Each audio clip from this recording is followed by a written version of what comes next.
little story. Tonight was, and if a lot of you guys are interested in the central Wisconsin area, tonight was a very, very special musical that was taken place by the Mosinee Community Theater. Yes, Mosinee has a community theater group, and they put on a show called Something Rotten.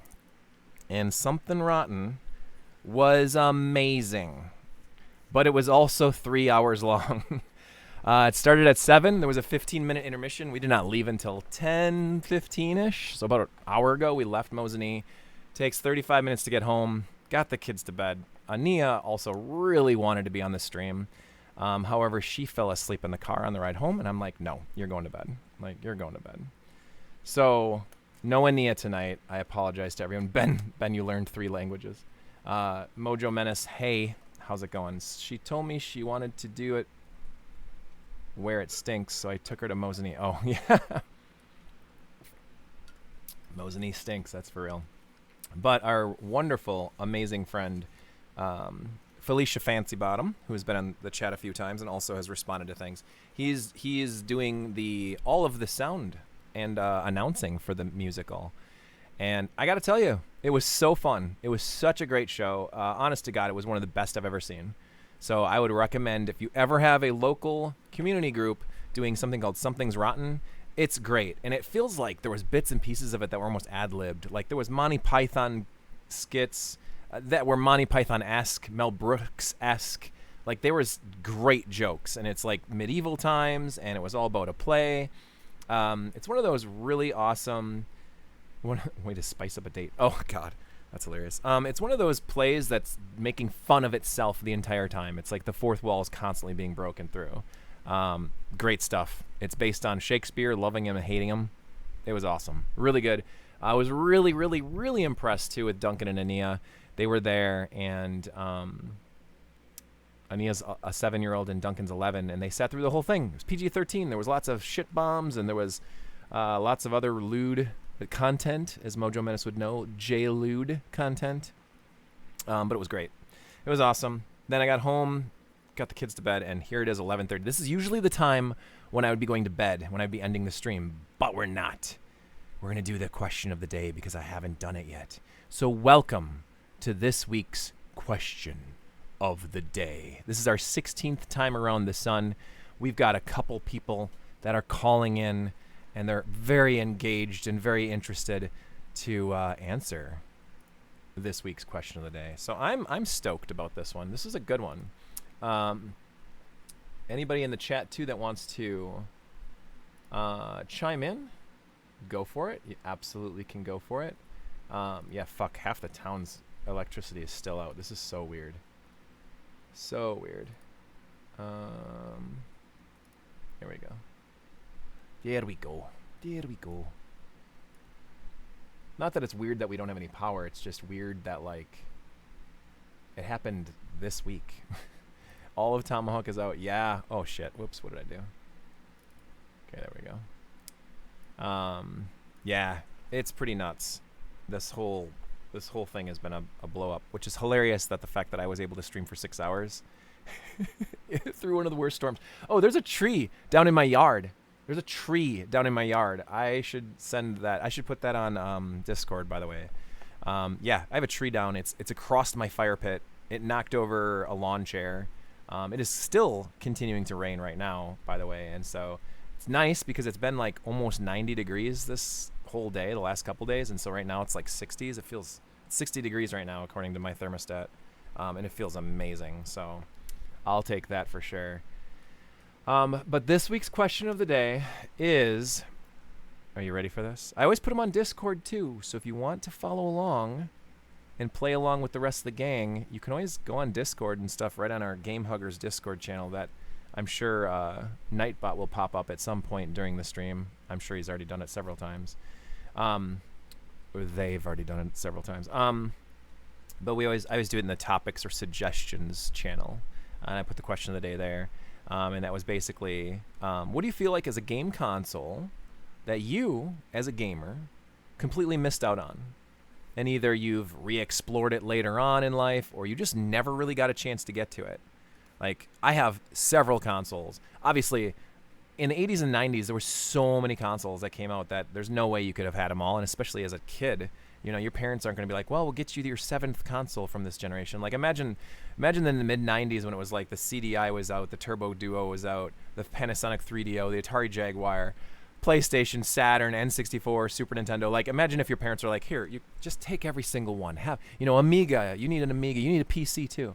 Like, I'm sure as I, growing up, many of you we're lucky to even have one console. And so your parents would probably be like, that's the console you have. That's the only one you're going to have. Buy some games for that one, because we're not going to keep buying a new game system. So, like, what's some game systems that you missed out on? So that's the big one for this week. So I'm pretty stoked to go through and, you know, listen to people's answers. That's what we're here for. And that's some of my favorite parts of this stream, is listening to different people come up with their different answers and giving us a little bit of a life story. So question of the week, number 16. Here we go. Let's listen to the first caller. It's our beautiful, wonderful, amazing friend, the director, Rob McCallum. He directed Nintendo Quest, if you didn't know. Check it out. It's on Amazon Prime. It's really good. Which console did I miss out on? Oh my goodness. I could talk about this one for a long time, whether it was lack of funds as a teenager, whether it was busy with school and college. There's just so much. I never had a PlayStation or a PS2. I was always a diehard Nintendo guy, so I had a 64 and a GameCube. I never had I did have a 360. I bought like the 4 gig version later just to play Tales of Vesperia. But guess what? That 360 is still in the box, has never been opened, and my Tales of Vesperia is still shrink wrapped.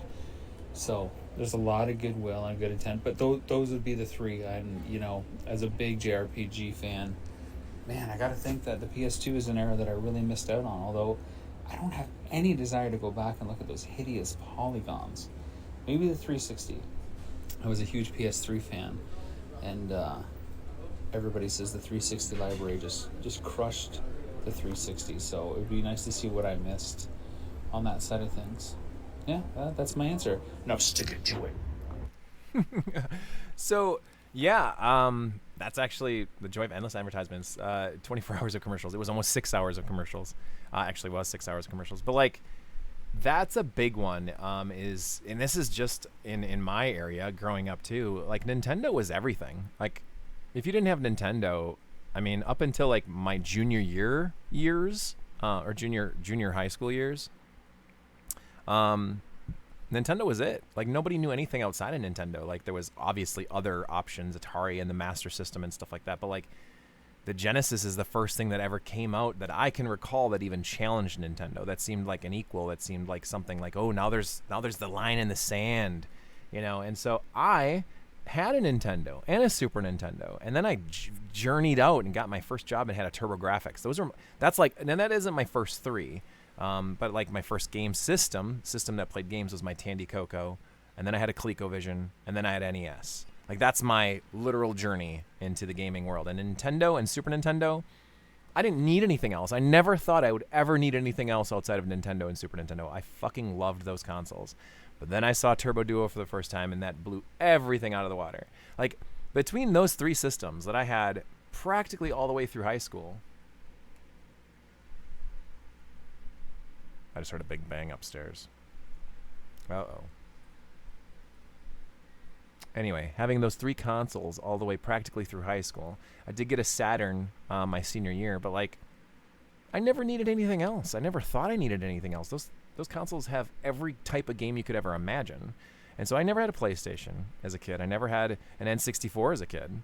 I never had a 3DO, a Jaguar, any of that stuff. I don't know what's going on. It sounds like there's a lot of stomping going on up there.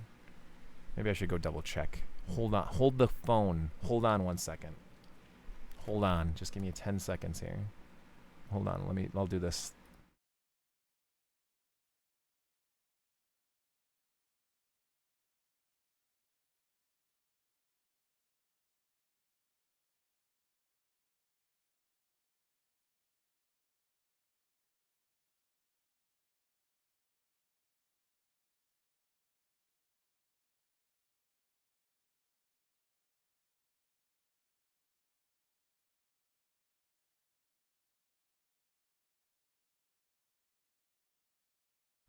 You're like, oh, more commercials. No, it's not more commercials. That would be hilarious, though. I should just put them back on again. All right, so there's a lot there. Anyway, yeah, I didn't really have I never had a Genesis as a kid, so that's one that I could talk about I missed out on. But let's get to the next caller. This is the story of a young man named Pork Rinds. Pork Rinds was a bank teller for a forbidden kingdom called Gelgaland. They was a kingdom of banks. Banks and tellers, tellers and banks, deposit slips, withdrawal slips, slippy slips, cool slips, whips. Don't worry about it. But anyway, Troglador was his nickname. Benny Belinkus, he decided to one day go down by the stream to have a cup of snakes. He enjoyed his cup of beetles, as he said, and once, when he was drowning, he laughed. But he was okay. And that's the moral of the story, is just don't go near any wooden cardinals. Stay out of the lake, boys. Happy stance.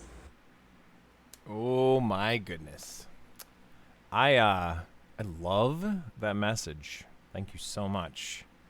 I don't know who sent that, but it's I'm just getting used to the commercials. Hey, 6 hours of commercials. That's why I got them there, man. That's why I got them there.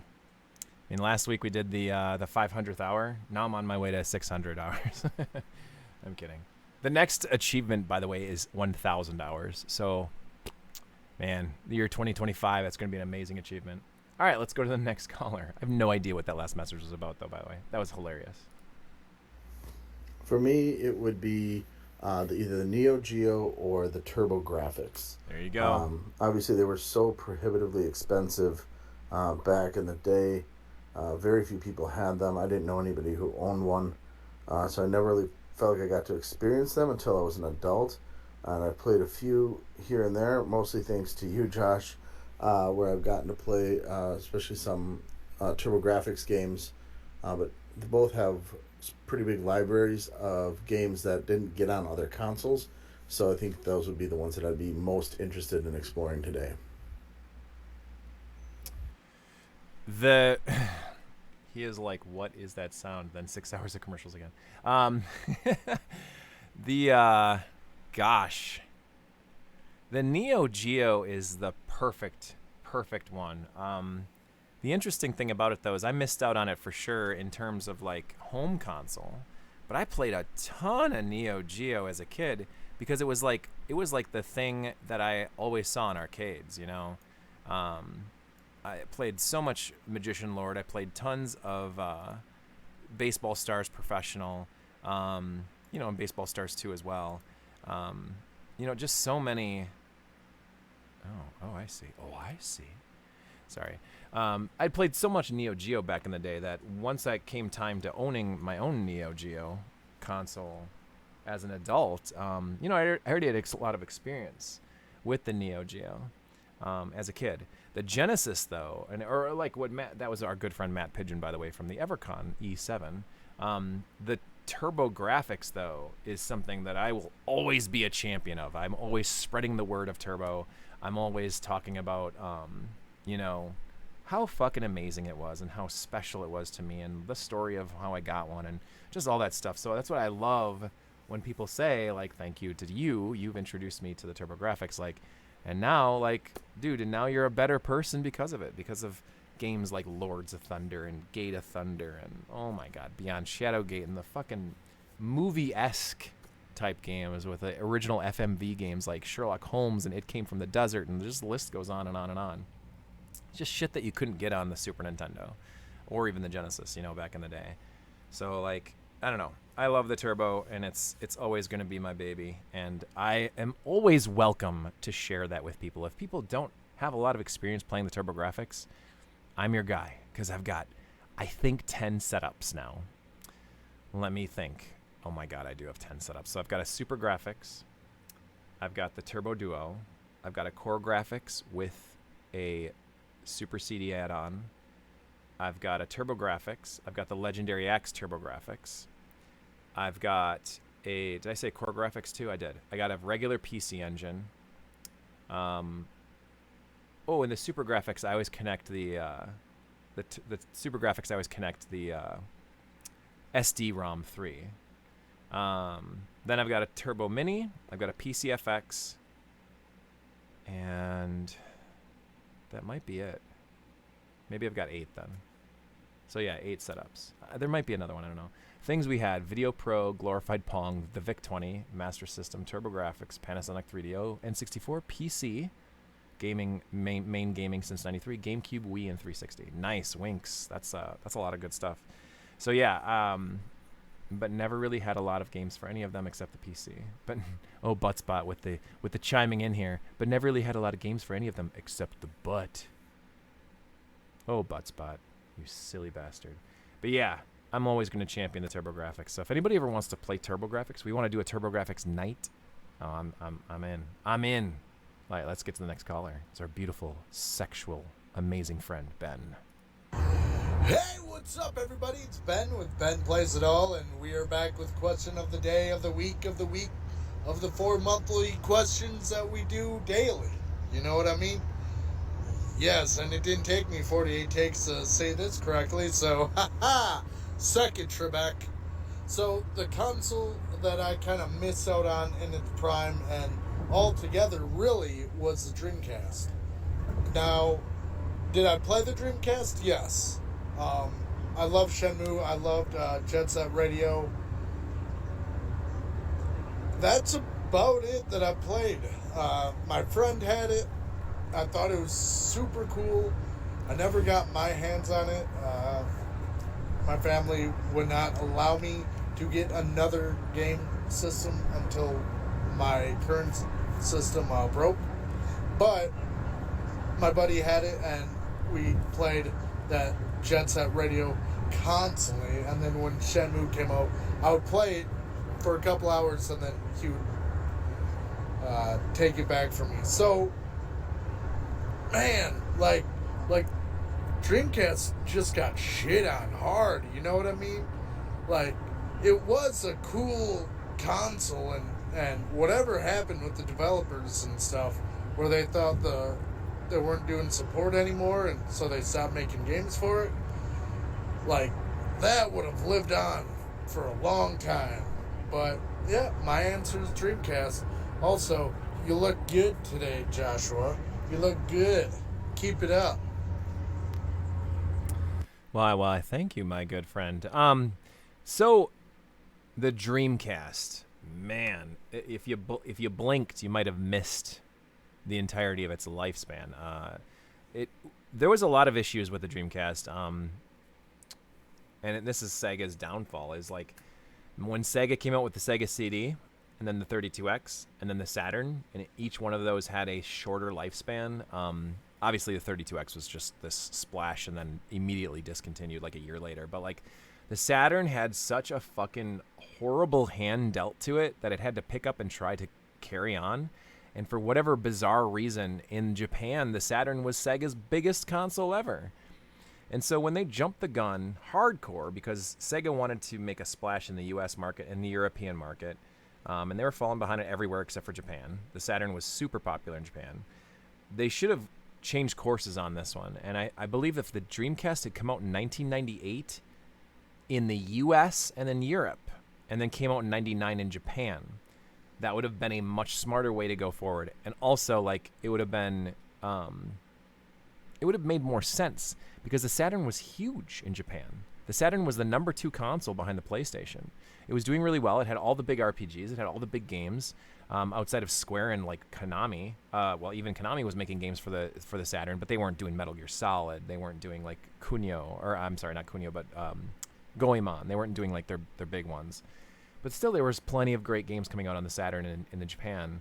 And then like in the US though, it was like you waited like 2 to 3 months to get a new Saturn game. It was just like the TurboGrafx, the Turbo Duo in like '94. A couple years later, the Saturn was doing the exact same thing that the Turbo had done. It was just like you would get a new game and it would be like, oh my God, Magic Knight Ray Earth. It's like, that's the one game that came out this year. Like, I have to go get it. Panzer Dragoon Saga, oh my God. Like, meanwhile in Japan, they're getting like 7-8 games a month, like easy. So like, it's difficult. It was very difficult for Sega to change their luck around, and for the Dreamcast to come out. The Dreamcast was such a wonderful launch. I still think of that as one of my favorite launches ever. Man, when I came home with my Dreamcast and I had Hydro Thunder, Sonic Adventure, NFL 2K, Soul Calibur, those 4 games blew my mind. And that was a launch day, September 9th, 1999. Like, oh my God. Just amazing. Yeah, and I knew some people that imported Dreamcast stuff. I love the Dreamcast. I still love the Dreamcast. It's one of my favorites. I play it from time to time. I love to have it set up at game conventions because it's always so fun to see like people playing the Dreamcast, all the different types of games that came out for it. Brilliant system, just so short-lived. It came out in 99, came out the end of 99. It had basically the year of 2000. And then by the mid-2001, it was they made the stupidest announcement ever where Sega told basically everyone they were no longer manufacturing Sega Dreamcasts. And they were going to start to accept tons and tons of money to bring their games exclusively and or cross-platform to other consoles like the Xbox, the GameCube, and the Sony PlayStation. It was really interesting how they did a lot of their big franchises, too, when they moved them to those 3 consoles. Because, like, Nintendo had the kids' stuff. So they're like, let's do Sonic. Let's do Billy Hatcher. Let's do the Super Monkey Ball games. Like they did all those fun, mascot-style games on the GameCube.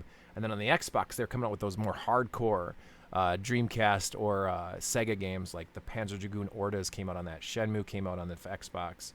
Gun Valkyrie came out on Xbox. Like, those were games that should have been on the Dreamcast, but they came out on Xbox. And then on PlayStation was kind of like what's huge in Japan. So like it was like, what did we get? Phantasy Star Online. Actually, Phantasy Star Online came out for everything. Hey, you're back. Great, that's awesome. I'm glad your power is back on. That's wonderful.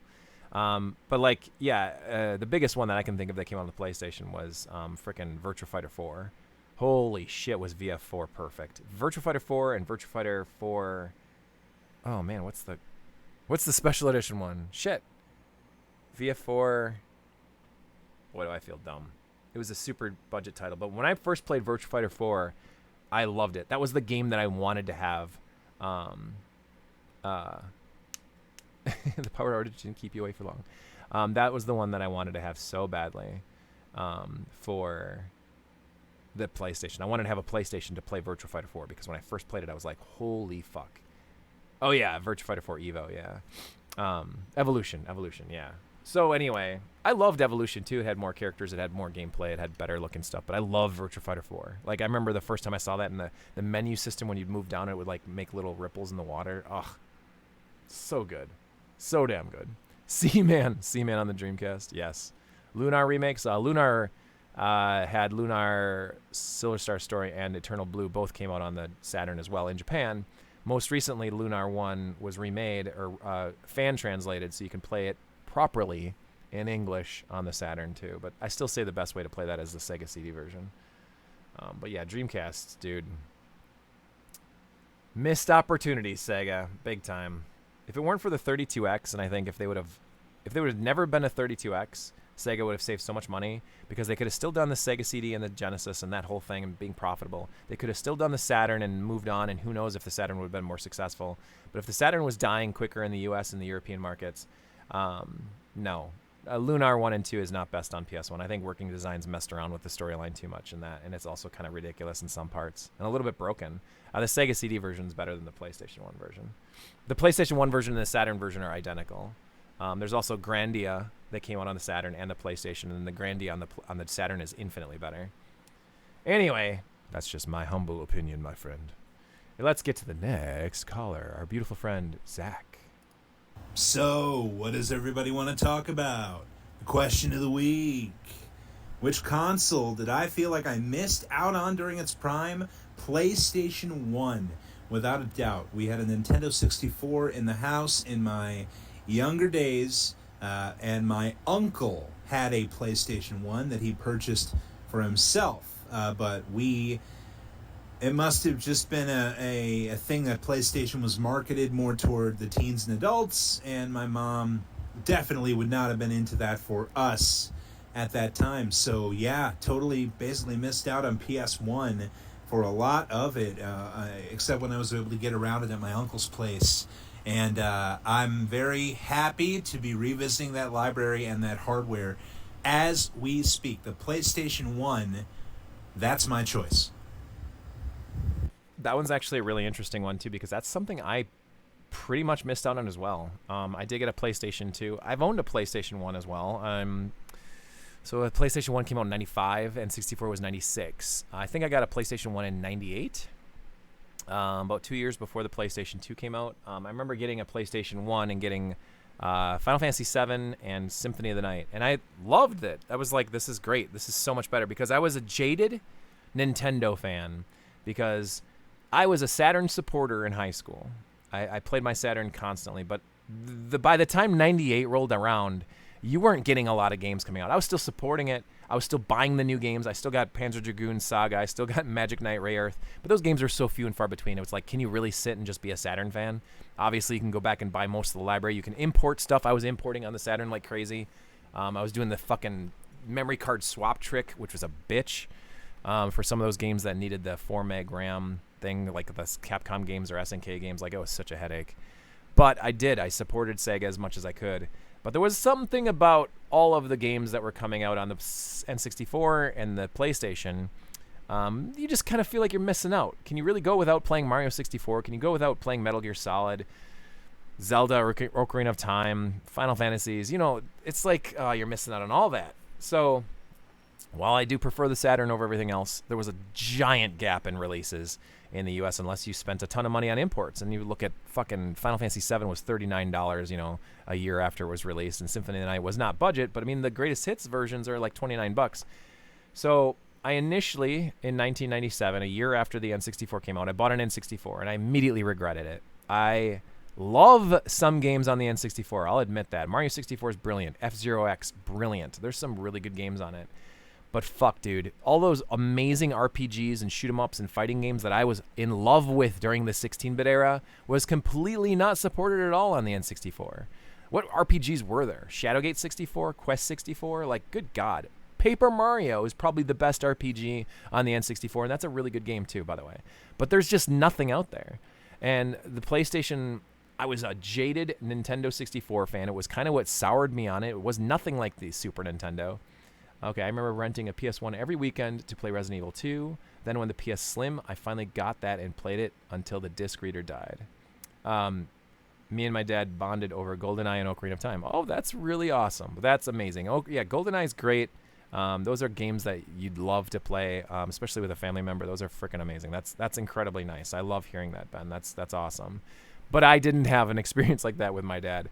I played the N64 and was just so disappointed. I just couldn't believe it, how expensive the N64 was without a game. You know, and what, I mean, I wanted to love it. I wanted to love the N64. I wanted it to be the continuation of what the Super Nintendo was, and it just wasn't. And so when I finally got a PlayStation, I was like, okay, good. Now I have access to all this stuff. I have access to the Final Fantasies and the Castlevanias and, you know, all these games that were just coming out nonstop, and I could ditch the N64, which I did. I was not an N64 fan during any of that generation. And matter of fact, I probably haven't played an N64 game in over a year. I mean, I'll pop it in to try it out, but I don't play anything on the N64. F-Zero X would be about the closest thing that I want to pick up and play every once in a while, but just not in love with it. Just not in love with it. All right, we're going to turn this one up a little bit because I want to make sure it's loud enough. All right, our next caller is Dragon Master Dan. So the question of the week is, what system do you feel like you missed out on the prime of? Now, this doesn't mean that I didn't have experience with the system, and in fact, even owned one, but this was during a time frame where I was getting a little bit older, to a certain degree growing out of playing the games that I was playing in junior high, and had a lot of other focuses in life as I went in through my 8th grade into high school, and that system was the 3DO. I got the 3DO in late 1994 and picked up a handful of games for it, and unfortunately, local video stores didn't rent 3DO games. The stores that did sell them didn't have a lot of stuff that was on clearance, so most of what I picked up afterwards was bought secondhand at Funkoland, and as a result, I missed out on a good portion of the library and a lot of the more memorable games that I did not get a chance to go back and play until I was an adult. The other system that I feel like I missed out on the prime of to a certain degree is the Sega Master System. I was familiar with it. I knew people who had it, but I never really played a lot of it until many, many years later. For some context, the Master System was discontinued in North America in 1991, or at least that's when the last games were released for it. And I did not personally own a Sega Master System or any games for it until 1997.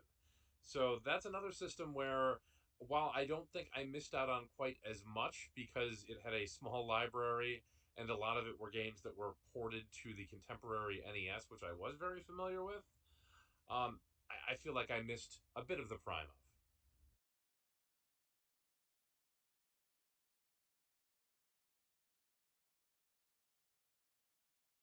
I was just talking to myself for a second. Sorry, I muted myself because I did not want to make any noise while he was talking. The Master System's a big one. The 3DO, I think, was one that he had also started to talk about a little bit there. But the Master System was a weird one for me because I totally missed out on that entire generation. I hardly touched it. I knew of it. I knew it existed. I almost got one once at this game shop. Well, it was more of a thrift store. I think it was called the Pink Elephant. They just had really oddball stuff there. And I remember seeing a Sega Master System with the gun and I think Super Hang-On, was it, or Drift Out? I don't remember which one it was, but I remember seeing the box and I was begging my mom and dad for it. It was $39, 30 or $40, and I was begging. I was just like, get this, get this, get this, and they're like, you already have a Nintendo, and I'm like, I know I do, but I mean, we didn't get a Nintendo. I didn't get an NES until 1989. So literally during the 16-bit beginning of the 16-bit era, when the Genesis and the TurboGrafx were out, my parents got us an NES.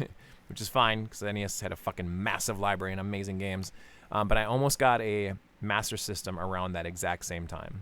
And that's why my parents didn't do it. And I was like, it's $30. Like, come on. The whole console with a game. Like, that would have, who knows what would have blossomed from that. I could have been, renting games or buying games for the Master System or whatever. But I never really had any experience with it. And so when people have nostalgia for the Master System, I'm always like, I just don't get it. Like it's the Phantasy Stars and the 8-bit Sonics and stuff like that. Like the music does nothing for me. The graphics don't really do anything for me. I have more of an attachment to the Atari 7800 than I do the Master System. And I just think the 7800 is such a goofy fucking system. It's so bizarre. And it is also 100% backwards compatible with the 2600, which is Atari's fucking greatest sensation ever. Which, by the way, if you don't have a lot of experience playing, say, Atari Jaguar or 7800 or oddball Atari stuff, get yourself Atari 50, the 50th anniversary of Atari, because it's a necessary purchase for the PlayStation 5, 4, Xbox Series, whatever they have out now. And I think it's even on the Switch. I think it's on the Switch. If it's not, it should be. It's amazing. It's such a wonderful collection of videos and history and nostalgia and games. They slapped 50 games on that damn thing, including a series of reimagined versions of the originals. And if you've watched my Twitch streams, I've been playing Atari 50 a few times, and it's fucking spectacular. Like, it's such a good game. It's one of my favorite releases from last year. I just love it. Between Atari 50 and Ninja Turtles Shredder's Revenge, like, that is an evening of so much fun between that. All right, Benjamin. Yeah, I hate the controller, but we had WrestleMania 2000, Zelda, GoldenEye, and Resident Evil 2, and my dad and I would play Zelda and GoldenEye. It was a fun. We always tried to get all the cheats and hidden levels unlocked together. That is true. Wrestling games were spectacular on the N64. THQ hit its stride. The No Mercy games, WrestleMania 2000, WCW, NWO, Revenge, WCW versus the World. Wonderful games. Just wonderful games. That was the peak of wrestling, in my opinion. Yeah, it's funny, though. I did purchase AEW Fight Forever, and I still haven't even played it yet. I have it installed on my PlayStation. I'm looking forward to streaming it on this stream at some point. Maybe we'll get to do that next week. That would be, like, wonderful to do. But I've heard it's great. I've heard a lot of good things about it if you don't take it too seriously. So, all right, let's get to the next caller. It is the Dork Father. My answer for the question of the week, boom. Which console did you felt like you missed out on during its prime, if any, and why? I have to say that I never owned any of the Sega products. So I'm going to say just the Sega consoles in general. I was such a Nintendo fanboy. It took me... I never owned a... Well, I owned pretty much every Nintendo console that has been made at one point or another. I don't own them now. But I was such a fanboy of Nintendo for so long that I refused to buy any other systems out there. One, I am, as most people who know me, I'm not a big, huge video game guy. I'm more of a tabletop gamer, and that's been true all my life. But I guess I just never. It takes a single game to get me into something. Like, I'm going to hold on to my PlayStation 4 right now. I'm going to keep that level until there's that one game that's not going to be on, and I'm going to have to get it, and then that'll suck me into the PlayStation 5. And that one game, I won't even think about it. I'll be like, cha-ching, buying a PlayStation 5. But I remember particularly when the Dreamcast came out, and Joshua Turbo himself was so excited by it. So excited about it. And it was wonderful. It was great. But I didn't have to go purchase it at that time at all because Josh had one. I'll just play the games with Josh, and then I don't have to buy them because he was buying them on there. But if I were to do a single system, it would probably be the Dreamcast. It would definitely be the Dreamcast. I think that was that same broach of where the gameplay and the graphics, in my mind, are just both great. Like, there was still that focus on great gaming with great graphics at the time. Some individual games are but there were just, at that time, just such great contributions to both of them on there. Yeah, so I'm going to go with the Dreamcast as the one thing. And the whole Sega lineup to begin with on there. There were some great games between all the different systems that came out for Sega. Would I explore it in my game library now? I would probably play games that were on it now, but I would probably not purchase one at the moment. Anyways, thanks everyone. Keep smiling. Keep smiling.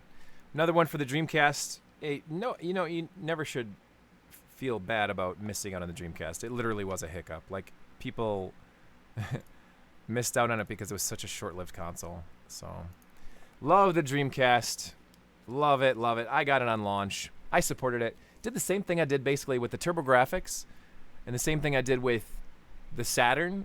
I did it again with the Dreamcast. Like, I held on to the goddamn Dreamcast, like I said, until Virtua Fighter 4 came out on the PlayStation. I was like, I'm not getting any of these damn systems.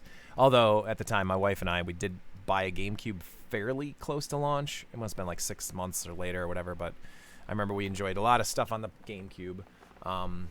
We had a game... I technically had every console from that generation, but I stuck to the Dreamcast all the way to the bitter end. I was not going to purchase anything until the Dreamcast was done. I was so pissed. I couldn't believe it. The launch was amazing. The holiday season of 2000. The holiday season of 2000, though, when the Dreamcast already had been out for a year in the U.S., was even better. If you can imagine that. Like, how good that winter was, where we got a demo for Sonic Adventure 2, and it was so good. We got Phantasy Star Online, an online game to play, fucking MMORPG on a console. We got Grandia 2. We got Shenmue.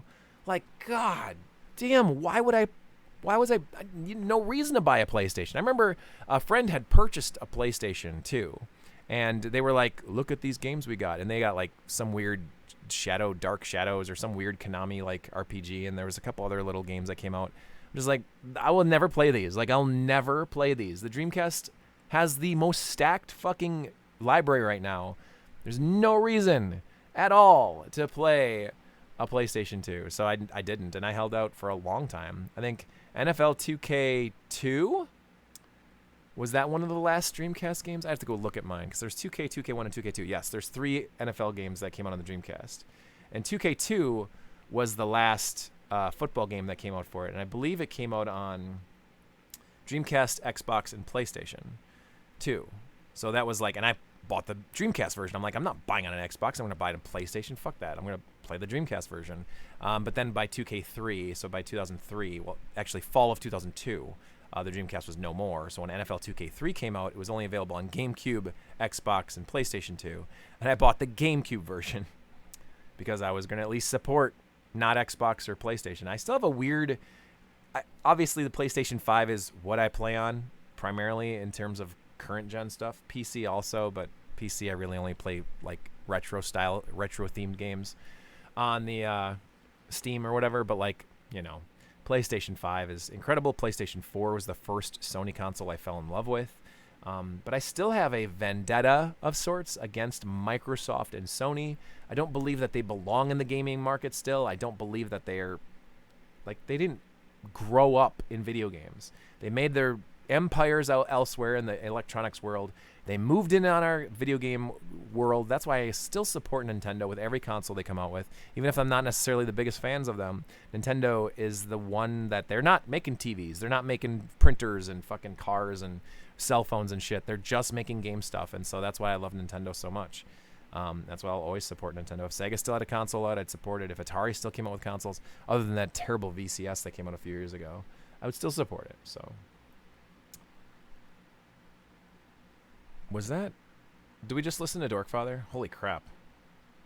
All right, let's get to the next caller. It's Dale with the retro recap. What's up, Jash and Game Huggers community? For this week's question of the week. What game library would I like to experience in its heyday that I didn't originally experience on?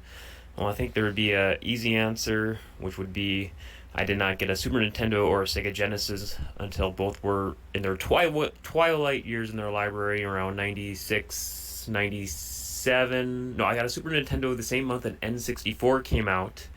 So I was able to experience some games right when they were coming out, like NBA Hang Time. I didn't get a Genesis until like 1999 when the Genesis 3 model released, and all the games were officially done.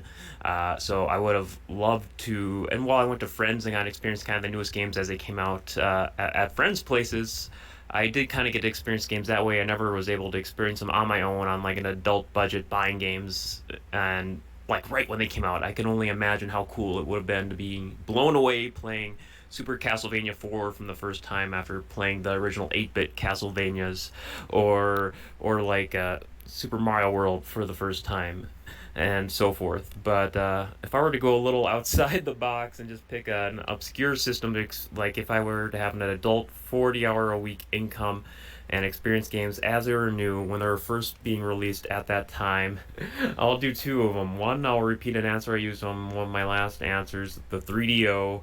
I can only imagine being, well off on income, being able to afford the, what was it, a $700 3DO, yep, right when it first came out, that ridiculous price point, and being blown away by FIFA Soccer and Road Rash compared to the 16-bit games that were out on consoles at the time. And then for another obscure, dumb pick, I played a ton of Game Boy and Game Gear games. Game Boy more so when they were being released at the time. But if I were to think of an obscure handheld to experience right as the games were coming out, if I were to own, I'll go Gamecom, because I got those cheap, dumb, so many of those cheap, dumb $20 to $30 LCD Tiger electronic handheld devices with a crappy black and clear acrylic LCD screens that were just so bad but so fun to look back in nostalgic eyes, with the baseball and I think a WWF Superstars and so many other bad Tiger handheld electronics games. But I remember the advertising for the Tiger Gamecom. I remember an old high school classmate would bring his to school, oh, check it out with the Gamecom. It can connect to the internet. It could do email. And I remember the ads being like, oh, it could do Duke Nukem Forever, or it could do Duke Nukem 3D. Game Boy can't do Duke, and like Mortal Kombat Trilogy being done on the Gamecom, and Yeah. Game Boy can't do that. And I'm like, wow, Gamecom with cartridges and actual console-like graphics instead of an LCD screen at the time, just being stuck with a Game Boy at the time, I think that would have been cool to play at the time It wasn't. compared to the Game Boy, even though we all know what those games are like in hindsight today. So those are my two answers. Have a good rest of the week, and we'll see you for the next question of the week, Jash. Good friend Dale. Dale used to do the retro recap on our Mojo Menace, or Mojo Weekly podcast that we ran all the way up until March of 2022, I think it was. Good show. Good shit. If you ever check that out, go to mojomenace.com, and you can check out the Mojo Weekly podcasts. They still do a few other Mojo the Hardest or something, Super the Hardest. Anyway, I don't know. But thank you so much, Dale. The 3DO. That's a great answer, because that's something I've never really experienced a lot of. I have a 3DO. I have like 10 games for it. We pop it in, and I bring it out for conventions, and I always throw out the same 5 or 6 games. I like to see Out of This World running on it. I like to see Flashback running on it. I like to see what Doom was on it. Myst. People play Myst on it, and then I think, what's the other one? Oh, Street Fighter 2 Turbo. Super Street Fighter 2 Turbo is excellent on the 3DO, actually. And that's pretty much what I do. Oh, Gex I've played, and yeah, like he had mentioned, the Road Rash on the 3DO was pretty awesome. It was badass to see it compared to the 16-bit era. But the one other thing that he mentioned was the Game.com. That piece of shit. Most games on that were no good at all. You were much better off on the Game Boy. Tiger Electronics, or Tiger LLC, or whatever they were called. They did all those LCD games back in the day, and I loved those in small bursts. I remember Double Dragon and Ninja Gaiden, and there was a few other ones that Castlevania had one that came out.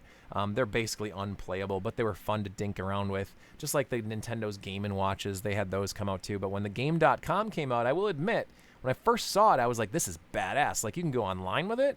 You can play games on it. Like, Sega pushed it, promoted it, had a bunch of Sega games on it. Tiger had a lot of people interested in making games for it, but it was not good. However, if you do look up a video on YouTube, check out Castlevania Symphony of the Night. Someone dumped it. It was basically like 90% finished. And when the Game.com died, dude, yes. Way of the Warrior is actually pretty fun. It's all fucking White Zombie music, too, in that game. It was like half ideas from Rob Zombie himself, from Way of the Warrior. That's a crazy game. Way of the Warrior is really good on the 3DO, just like Kasumi Ninja is really good on the Jaguar. I think they're both fun games. They're broken as shit, but they're fun. Yeah, it's fun. Oh, shit, what was I saying? Oh, the Game.com had a version of Symphony of the Night that they were working on it. And Konami was like almost done developing it, and then the Game.com died, and so they canceled it. And like apparently it just got recently discovered, and it was dumped. And yeah, it's actually fucking honestly pretty competent. Like, it's a competent version of Symphony of the Night on the Game.com. Like, they went well above and beyond what they needed to do, because if that game would have ever even been released or sold, like, most people would have just been like, it's a handheld version of Symphony of the Night. But they worked so hard on it, and it looked really good. Go look up a video of Symphony of the Night on the Game.com. It's practically impressive. Like, it's just like, who the fuck were these wizards to make that game even work on the Game.com? It's just crazy. Let's get to the next caller. Hey Josh, it's Jake. I'm fine. Jake. Nothing to report here. Jake. Don't ask questions. Oh, okay. Anyway, I feel like I missed out on Super Nintendo in its prime. When the Super Nintendo came out, I was 7 years old.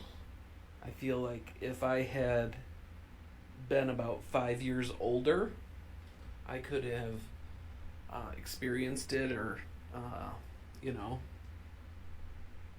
had a better experience with it, I guess.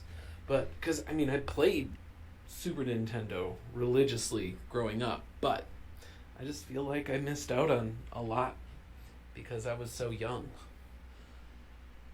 The other one, I feel like, and this might surprise you or make you happy, Ooh. but Lick the Arcade. TurboGrafx 16. Funny story, when it was a birthday, I don't know if it was my birthday or Joe's birthday, But whenever we had birthdays, we would rent a TurboGrafx 16 to play like over a weekend. I think we would go to like Lincoln Video or something and rent the TurboGrafx 16 and a couple of games. I remember Splatterhouse. That's what it's called, I think. We would play that. Bonk. Not very many others, but I feel like the TurboGrafx 16 would have been an awesome console to own and to actually experience. And I know that's gonna make you super happy, because you're a TurboGrafx 16 nerd or whatever. I'm a nerd. But it's true. Anyway, yeah, Super Nintendo is the main one, and then TurboGrafx 16 is like the second one, like as a sub answer. Anyway, like I said, I'm fine. Nothing to report here. Definitely nothing suspicious. So yeah, have a good day. It's not hot at all where I am. I don't know where you might be, but it's definitely not hot here. Oops. It's very... So, welcome, Raiders. Thank you so much, Jakey Poo, our good friend. What is his name? Jake, I don't know. I remember his online handle. But welcome, Raiders. Welcome to the show. Holy shit. We've gone a little bit long tonight, actually. We're getting kind of close to the end of the stream. But I wanted to mention, if you're here and you're hanging out, it's super cool. You might have heard the sound alert, cock blocked and ready to rock, because we are ready to rock. On Thursday nights, I do a little thing, a little ditty, if you will, called the Question of the Day, where I ask a question, where everybody in the chat can chime in with their answers. We can also chime in via voice messages, so I take phone calls. And the question this week is, what's a game console that you missed out on during its prime that maybe you did get into later on in life, or maybe you just really never experienced a lot of? So that was the question of the day. Today, we're at just a few last callers right now. Matter of fact, I will read off one of them because they did not send a voice message. They just sent me a message. And that is a good friend, King Drool, who was just on a little bit ago. He said, the Super Nintendo is his answer. He was a diehard Turbo kid during the 16-bit era, so he missed nearly everything on the Super Nintendo. I didn't wind up getting one until the N64 era, and even then didn't play many of the console's classics until much, much later. So he missed out on the Super Nintendo. So one that I'd like to do before I jump into the last caller here is I'd like to mention the Amiga. That's actually a computer / console / whatever game library that I completely missed out on in high school. Missed out on during its prime years, which have been high school for me, I guess. Amiga 500, the 1200, all of those. Like I missed out on everything. I barely even touched Commodore as a kid. He had a horrible childhood then, true.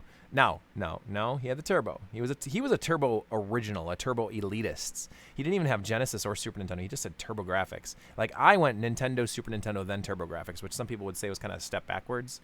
But yeah, I can't read. You're right, I can't read. But I mean, there he is. There's Mojo Menace. That's who sent that message. But like, I got the Turbo because of like this fucking insatiable just need to play the games. I thought the Turbo Duo looked so sleek and so sexy. And when I finally got it, I was right. The library was stacked. The games were amazing. Just wonderful. And then my Super Nintendo started collecting dust because of all of the great shit that I got for the Turbo. And I'm still finding new shit for the Turbo, like the new homebrew stuff that comes out and whatever. But the Amiga. So here's a big thing. And this gentleman who has sent the last call in, his name's Alex. He's from the Wisconsin Computer Club. He recently dove headfirst into the Amiga that I'd been given like 7 or 8 years ago. I had issues with the disk drive. It had issues with the power supply. It was dirty. Keys were messy or whatever. And we were just generally talking about it. I think it was in June, the beginning of June, we did a game night called Atari Night at a wonderful place called Uncommon Pints in Wausau. And we did an Atari night where we just played Atari. And, you know, I had a 2600, a 7800, a Jag, I think a Atari Classic setup or something like that. That new HD Retron 77 or whatever set up. And we were just playing Atari all night. Oh, and he brought an Atari, what's that, XL? Well, I can't remember the name of it, but it's a computer. That's the consoleized version of the computer games that came on Atari. Anyway, long story short, we were playing Atari all night. We sat there until like 9 o'clock at night playing games or whatever. And then I'd mentioned something about the Amiga. And he said, well, why don't you bring me the Amiga and I'll take a look at it and see if I can get it running, whatever. And I could just tinker with it and stuff. And I said, well, actually, interestingly, I never really dove into it. Yes, there he is, the XEGS. Welcome back, McClar. Yes, the Atari XEGS. That was an awesome thing to get to play and see for the first time, like, forever. I don't know if I've even played it at the MGCs and VGSs and Lincons of the world, or EverCon especially, because we never had one. But man, seeing it at the Atari night was so much fun. But when I never dove into the Amiga, but I wanted to do some mod work to it. So I bought like a USB reader to like put in place of the disk drive. The disk drive was shot. There was a few other things, and Alex himself, McClar, had said, like, let me take a shot at it. We have techno wizards that can take a look and work on it and stuff. And so he took my Amiga, everything that I had with it, and apparently through lots of different videos and lots of pictures and stuff that he shared with me over this last several weeks or whatever, he's got it up and running. And not only just up and running, but it's like modified and it's beautiful and it's got just tons of games on it on a USB stick. And so I am so geeked and so excited to finally be able to experience the Amiga properly that this is like almost like Christmas all over again. So imagine like growing up and not having access to, say, the TurboGrafx library, or growing up and not having access to the Genesis library. I didn't play Genesis. I played games here and there. Like a lot of people had mentioned, like, oh, I played Sonic, I played Mercs, I played Streets of Rage, I played a couple games here and there. I played the Sega CD. I saw the Sega CD for the first time still before I'd ever played a Turbo. It was like 1993. I think I played the Sega CD at one of my best friend's house. His name's Matt. And, I played Sewer Shark, and I got to see Lunar, and I got to see, like, all these games. And I was like, this is amazing. The music is so cool. Like, oh, my God. But I never owned one. So I never got to explore the library. I never got to sit down and just, like, dig in and spend 30 hours on a Lunar or games like that. I saw it in passing at friends' house over weekends and whatever. And so the Amiga, and this is so overdue, is a game system and a game library that I've missed out on for the last 30 years. And so now, thanks to McClar and his awesome wizardry with the Wisconsin Computer Club, I'll finally get to play it. And so I'm so excited for that. And I hope this coming week I can find time to come and grab it from you and maybe bring you a Master System that's been acting funky lately. So that way next month with Lincon, we'll have even more game systems up and ready to go. So lots of fun, lots of excitement. Can't wait to play the Amiga. That's the big one for me, is a library that I've completely missed out on, because I feel like throughout the time of this last 2 years with this Twitch stream, and also the times that I've been able to kind of catch up on stuff with the Genesis, like I have experienced a very large chunk of the Sega Genesis library. I loved the Saturn. I had a Saturn during its prime. I had a Dreamcast during its prime. Never really dabbled with the Master System, but the Genesis, I feel like I've covered it. Like I've played enough of it. Like I've got, I don't know, 100 games or whatever. I've got dozens of Sega CD games. I got a few 32X games. I feel like I'm pretty comfortable with the Genesis. I obviously didn't get to play it as hardcore as I played the Turbo and the Super Nintendo, because that's what I did during the 16-bit era. I was all Turbo and Super.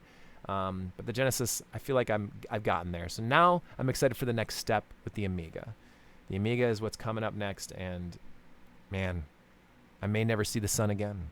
I'm kidding, but I'm excited to play the Amiga. That's the big one that I feel like I've missed out on the most. So, all right, here's our last caller. Hello, Alex here from the City with a Point. I'm in a different room, so the echo hopefully isn't too bad. So the question this week is, what consoles did you kind of miss out on? And would you go back and check them out again? Going way back, I guess the first console I missed out on, didn't even really realize I missed out on it, was the TurboGrafx, which I didn't even find out was a thing until much later in kind of its lifespan, or in, I mean, it was well out of production by the time I even found out what it was. And I kind of wrote it off as like, oh, well, it didn't do too well, so it must have kind of stunk or whatever. Could not have been further from the truth. I have you actually, Mr. Joshua Turbo, for changing my opinion on that one pretty much overnight. It is an awesome system, and the catalog is absolutely worth checking out. It is an absolute top-notch system. But that one I didn't really know about, so I guess that one didn't really count for this one. Thinking back to all the various consoles I played, both growing up and later on, my friends generally had whatever I didn't have. So even if I didn't have, I didn't have a PS3, so I would go and play that with other people, or Yep. come and play with the equipment that I had at the time. But by and large, there wasn't a whole lot that I felt I missed out on, that I never got to experience in any capacity. There are some I would have wanted to have played more of, the Sega Dreamcast, for example, but I didn't miss out on those entirely. The only system I can think of that I have missed out entirely on during the entire time when the sun shined on it here in the U.S. would be the Wii U. The Wii U kind of came, it was, and then it disappeared. And I mean, I know it's a much maligned system from the way its little control pad is kind of gimmicky, and the way the games don't necessarily work quite right with it for like the third party titles. Exactly. I know that the lineup of games for it, people were kind of whatever. The only game I guess I was really excited for when I saw it for that platform, I was like, oh, I should pick one of these up, was the Star Fox game. And then I heard such terrible reviews for it. I thought, you know what, I'll pass on this. And then it was, maybe 6 months later that the Switch was, revealed. They had the reveal trailer for that. And it's like, well, that's what they should have made in the first place. And I feel kind of vindicated in that the Switch has pretty much been everything the Wii U, I think, set off to be. His kind of hybrid home and go console. And I guess in that regard, I'm not sad that I missed out on the Wii U. I mean, from a hardware perspective, I would like to pick one up at some point, so I've got it for, completionist's sake, given kind of what I do. But I guess for the games on it, I've played some of the games for it on the Switch when I played it with other people. The games that were made, I guess not necessarily for that. I guess I don't even know quite how they all fit together there. I played the Mario Maker, and I played Splatoon, which I know were both on the Wii U. Mario Maker is awesome. I don't know if they were modified entirely for the Switch or whatnot. Nintendo is not exactly my wheelhouse, but I feel like I'm betting there are games on it that are a lot of fun with the actual hardware, and I'm hoping to experience those at some point, but I'm not crazy about trying to go and track one down and find one like I am for some other platforms. So I guess I would have to say the Wii U is probably the one that I missed out on, and I guess I'm more sad that the Wii U wasn't a cooler machine, because if it had been, I think, a little bit more of something, I probably would have wound up picking one up. But never got that far. Never pushed me quite over that line. So anyway, that is for me. Thank you so very much for inviting me on for another one, and hopefully everyone has a wonderful night. To the podcast people, hope you're having a fantastic day wherever you are. Thanks again. Catch you all in the next one. Well, thank you so much, Alex. That's a big one. The Wii U. That is still something I feel very disconnected with. I did not care for the Wii U at all while it was a thing. I knew that it wasn't selling very well. It was, I believe, Nintendo's least successful console ever. It might have surpassed GameCube in sales. Actually, I don't think it did. Yeah, for real. Lick Arcade mentioned the Wii U definitely came and went, but I remember my friend had it, and Rayman Origins. That game was amazing. Yeah, Rayman Origins was good. There was a few weird ones, like Zombie U came out. There was actually a Madden game that came out on the Wii U.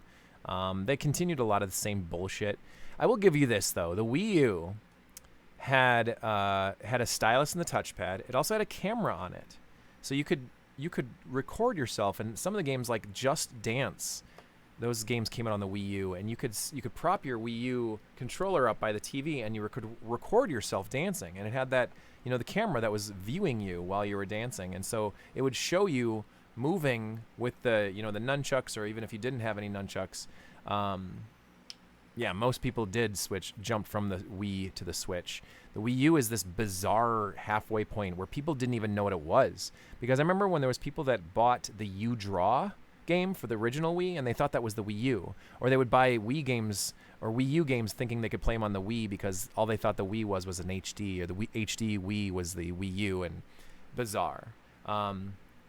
It did have potential to be good, primarily because of one of the coolest features that I thought is that you could play on the gamepad and have a screen on there and a touchpad for options and items and stuff, especially in a menu, and also play on the game screen or the TV screen at the same time. It had multi-screen features that worked with most of the games that were on there, like Nintendo Land or the NES Remix games. Those are great for that, for the dual screen stuff.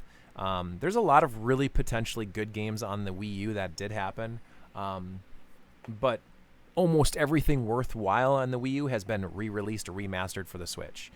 The only thing the Switch doesn't do is it doesn't have a camera and it doesn't do the 2 screens, the dual monitor thing. That's the only thing the Wii U did that was really cool. So I play Wii U every once in a great while. Otherwise, it's just not worth that. It's bizarre that it came out. It was barely as powerful as the PlayStation 3 and the 360. I know the Switch isn't much more powerful than those either, but yeah. Wii U is just something I don't ever feel like I need to re-dive into like ever again. So, all right, cool. Well, thank you guys. I think Nintendo realized that flop and ported everything worthwhile. They did. They jumped on that as soon as they could. All right, let's go find someone cool to raid. Because they did. We're gonna go raid somebody now. We're all. What the fuck, dude? Okay, there we go. What is going on here? Oh, we could go bug Miss Spooky Ookie. She's on. Yeah, let's go do that. Ms. Spooky Ookie. Great stream. Thank you so much, Cupcake. I always appreciate the kind words. You guys are amazing. Thank you, all of you that stuck with me so long. It's after midnight. Oh my gosh. Oh, the stream did go down for a little bit. Somehow it came back up though. That's really interesting. Funny. All right, cool. We're gonna go raid somebody. We're gonna raid somebody now. Oh, bunger. Thank you for the follow, Mr. Dumont Lebowski. And I really appreciate. Oh shit, there's a couple new followers. Zelda Girl, Lick Arcade Rated. Thank you guys. I appreciate that so much. You guys rock. Okay, what was it? Spooky Ookie? I don't even remember. Oh no. Was it Miss Spooky Ookie?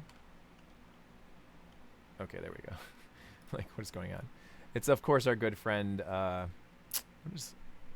she was something witch from back in the day. But, all right, for you guys on YouTube and, of course, on the podcasting world, thank you for listening to Game Huggers Weekly Question of the Day. Appreciate you guys so much. Here's your outro.